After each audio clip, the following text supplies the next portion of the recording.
Chapter 11. By the end of August, Anne was herself again, looking forward to a happy autumn. Small Bertha Marilla grew in beauty day by day and was a center of worship to adoring brothers and sisters. "I thought a baby would be something that yelled all the time," said Jim, rapturously letting the tiny fingers cling around his. "Bertie Shakespeare Drew told me so." "I am not doubting that the Drew babies yell all the time, Jem dear," said Susan. "Yell at the thought of having to be Drews, I presume. But Bertha Marilla is an Ingleside baby, Jem dear." "I wish I had been born at Ingleside, Susan," said Jim wistfully. He always felt sorry he hadn't been. Di cast it up to him at times. "Don't you find life here rather dull?" An old Queen's classmate from Charlottetown had asked Anne rather patronizingly one day. Dull? Anne almost laughed in her caller's face. Ingleside dull? With a delicious baby bringing new wonders every day, with visits from Diana and little Elizabeth and Rebecca Dew to be planned for, with Mrs. Sam Ellison of the Upper Glen on Gilbert's hands with a disease only 3 people in the world had ever been known to have before, with Walter starting to school, with Nan drinking a whole bottle of perfume from Mother's dressing table. They thought it would kill her, but she was never a whit the worse, with a strange black cat having the unheard-of number of 10 kittens in the back porch, with Shirley locking himself in the bathroom and forgetting how to unlock it, with the shrimp getting rolled up in a sheet of fly paper, with Aunt Mary Maria setting the curtains of her room on fire in the dead of night while prowling with a candle and rousing the household with appalling screams. Life dull. For Aunt Mary Maria was still at Ingleside. Occasionally she would say pathetically, "Whenever you are tired of me, just let me know. I'm used to looking after myself." There was only one thing to say to that, and of course Gilbert always said it, though he did not say it quite as heartily as at first. Even Gilbert's clannishness was beginning to wear a little thin. He was realizing rather helplessly, man-like, as Miss Cornelia sniffed, that Aunt Mary Maria was by way of becoming a bit of a problem in his household. He had ventured one day to give a slight hint as to how houses suffered if left too long without inhabitants. And Aunt Mary Maria agreed with him, calmly remarking that she was thinking of selling her Charlottetown house. "Not a bad idea," encouraged Gilbert. "And I know a very nice little cottage in town for sale. A friend of mine is going to California. It's very like that one you admired so much where Mrs. Sarah Newman lives." "But lives alone," sighed Aunt Mary Maria. "She likes it," said Anne hopefully. "There's something wrong with anyone who likes living alone, Anne," said Aunt Mary Maria. Susan repressed a groan with difficulty. Diana came for a week in September. Then little Elizabeth came. Little Elizabeth no longer. Tall, slender, beautiful Elizabeth now, but still with the golden hair and wistful smile. Her father was returning to his office in Paris, and Elizabeth was going with him to keep his house. She and Anne took long walks around the storied shores of the old harbor. Coming home beneath silent, watchful autumn stars, they relived the old windy poplar's life and retraced their steps in the map of fairyland, which Elizabeth still had and meant to keep forever. "Hanging on the wall of my room wherever I go," she said. One day a wind blew through the Ingleside garden, the first wind of autumn. That night the rose of the sunset was a trifle austere. All at once the summer had grown old. The turn of the season had come. "It's early for fall," said Aunt Mary Maria, in a tone that implied the fall had insulted her. But the fall was beautiful too. There was the joy of winds blowing in from a darkly blue gulf, and the splendor of harvest moons. There were lyric asters in the hollow, and children laughing in an apple-laden orchard, clear, serene evenings on the high hill pastures of the Upper Glen, and silvery mackerel skies with dank birds flying across them, and, as the days shortened, little gray mists stealing over the dunes and up the harbor. With the falling leaves, Rebecca Dew came to Ingleside to make a visit promised for years. She came for a week, but was prevailed upon to stay too, none being so urgent as Susan. Susan and Rebecca Dew seemed to discover at first sight that they were kindred spirits, perhaps because they both loved Anne, perhaps because they both hated Aunt Mary Maria. There came an evening in the kitchen when, as the rain dripped down on the dead leaves outside, and the wind cried around the eaves and corners of Ingleside, Susan poured out all her woes to sympathetic Rebecca Dew. The doctor and his wife had gone out to make a call. The small fry were all cozy in their beds, and Aunt Mary Maria fortunately out of the way with a headache. "Just like a band of iron round my brain," she had moaned. "Anyone," remarked Rebecca Dew, opening the oven door and depositing her feet comfortably in the oven, "who eats as much fried mackerel as that woman did for supper, deserves to have a headache. I do not deny I ate my share, for I will say, Miss Baker, I never knew anyone who could fry mackerel like you, but I did not eat 4 pieces. "Miss Dew, dear," said Susan earnestly, laying down her knitting and gazing imploringly into Rebecca's little black eyes, "you have seen something of what Mary Maria Blythe is like in the time you have been here, but you do not know the half, no, nor yet the quarter. Miss Dew, dear, I feel that I can trust you. May I open my heart to you in strict confidence?" "You may, Miss Baker."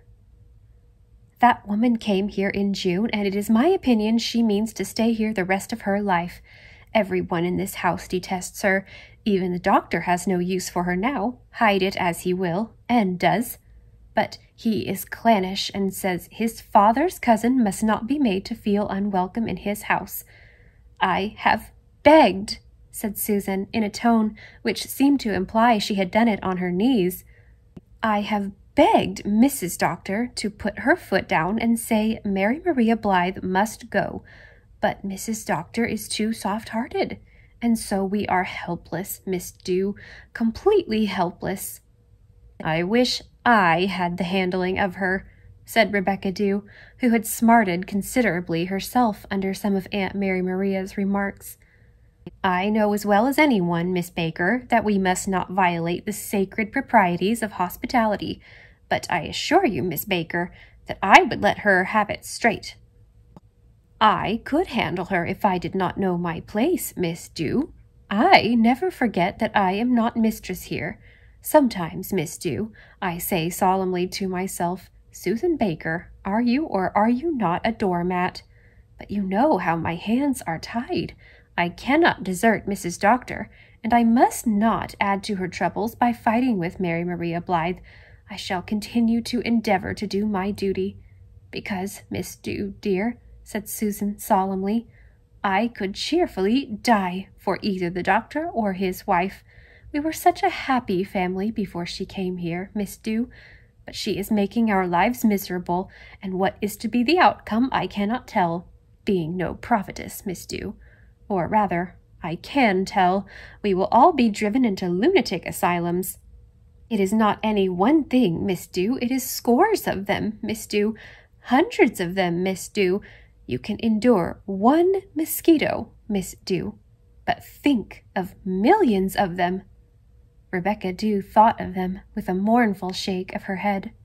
She is always telling Mrs. Doctor how to run her house, and what clothes she should wear. She is always watching me, and she says she never saw such quarrelsome children. Miss Dew, dear, you have seen for yourself that our children never quarrel. Well, hardly ever. They are among the most admirable children I have ever seen, Miss Baker. She snoops and pries. I have caught her at it myself, Miss Baker. She's always getting offended and heartbroken over something, but never offended enough to up and leave. She just sits around looking lonely and neglected until poor Mrs. Doctor is almost distracted.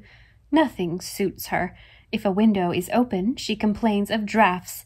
If they are all shut, she says she does like a little fresh air once in a while. She cannot bear onions. She cannot even bear the smell of them. She says they make her sick. So Mrs. Doctor says we must not use any. Now, said Susan grandly, it may be a common taste to like onions, Miss Dew, dear, but we all plead guilty to it at Ingleside. I am very partial to onions myself, admitted Rebecca Dew.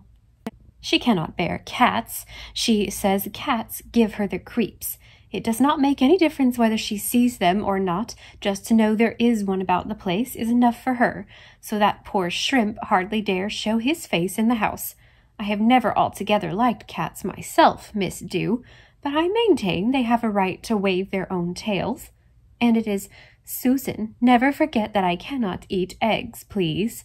Or, Susan, how often must I tell you I cannot eat cold toast? Or, Susan, some people may be able to drink stewed tea, but I am not in that fortunate class. Stewed tea, Miss Dew, as if I ever offered anyone stewed tea. Nobody could ever suppose it of you, Miss Baker. If there is a question that should not be asked, she will ask it. She is jealous because the doctor tells things to his wife before he tells them to her, and she is always trying to pick news out of him about his patients. Nothing aggravates him so much, Miss Dew. A doctor must know how to hold his tongue, as you are well aware. And her tantrums about fire. Susan Baker, she says to me, I hope you never light a fire with coal oil, or leave oily rags lying around, Susan. They have been known to cause spontaneous combustion in less than an hour. How would you like to stand and watch this house burn down, Susan, knowing it was your fault? Well, Miss Dew, dear, I had my laugh on her over that. It was that very night she set her curtains on fire, and the yells of her are ringing in my ears yet. And just when the poor doctor had got to sleep, after having been up for 2 nights. What infuriates me most, Miss Dew, is that before she goes anywhere, she goes into my pantry and counts the eggs. It takes all my philosophy to refrain from saying, why not count the spoons, too? Of course, the children hate her. Mrs. Doctor is just about worn out keeping them from showing it. She actually slapped Nan one day when the doctor and Mrs. Doctor were both away. Slapped her, just because Nan called her Mrs. Methuselah, having heard that imp of a kin Ford saying it. I'd have slapped her, said Rebecca Dew viciously. I told her if she ever did the like again, I would slap her. An occasional spanking we do have at Ingleside, I told her, but slapping never. So put that in pickle. She was sulky and offended for a week, but at least she has never dared to lay a finger on one of them since. She loves it when their parents punish them, though. If I was your mother, she says to little Jem one evening. Oh ho, you won't ever be anybody's mother, said the poor child. Driven to it, Miss Dew, absolutely driven to it. The doctor sent him to bed without his supper. But who would you suppose, Miss Dew, saw that some was smuggled up to him later on? Ah, now, who? chortled Rebecca Dew, entering into the spirit of the tale. It would have broken your heart, Miss Dew, to hear the prayer he put up afterwards, all off his own bat. Oh, God, please forgive me for being impertinent to Aunt Mary Maria, and oh, God, please help me to be always very polite to Aunt Mary Maria. It brought the tears into my eyes, the poor lamb.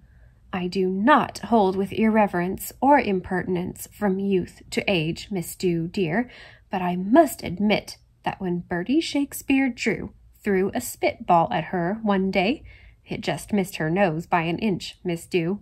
I waylaid him at the gate on his way home and gave him a bag of doughnuts. Of course, I did not tell him why. He was tickled over it, for doughnuts do not grow on trees, Miss Dew, and Mrs. Second Skimmings never makes them. Nan and I would not breathe this to a soul but you, Miss Dew. The doctor and his wife never dream of it, or they would put a stop to it. Nan and Di have named their old china doll with a split head after Aunt Mary Maria, and whenever she scolds them, they go out and drown her, the doll, I mean, in the rainwater hogshead. Many's the jolly drowning we have had, I can assure you. But you could not believe what that woman did the other night, Miss Dew. I'd believe anything of her, Miss Baker. She would not eat a bite of supper because her feelings had been hurt over something, but she went into the pantry before she went to bed and ate up a lunch I had left for the poor doctor. Every crumb, Miss Dew, dear. I hope you will not think me an infidel, Miss Dew, but I cannot understand why the good Lord does not get tired of some people. You must not allow yourself to lose your sense of humor, Miss Baker, said Rebecca Dew firmly. Oh, I am very well aware that there is a comical side to a toad under a harrow, Miss Dew, but the question is, does the toad see it? I am sorry to have bothered you with all this, Miss Dew, dear, but it has been a great relief. I cannot say these things to Mrs. Doctor, and I have been feeling lately that if I did not find an outlet, I would burst. How well I know that feeling, Miss Baker. And now, Miss Dew, dear, said Susan, getting up briskly, what do you say to a cup of tea before bed? And a cold chicken leg, Miss Dew? I have never denied, said Rebecca Dew, taking her well-baked feet out of the oven, that while we should not forget the higher things of life, good food is a pleasant thing in moderation.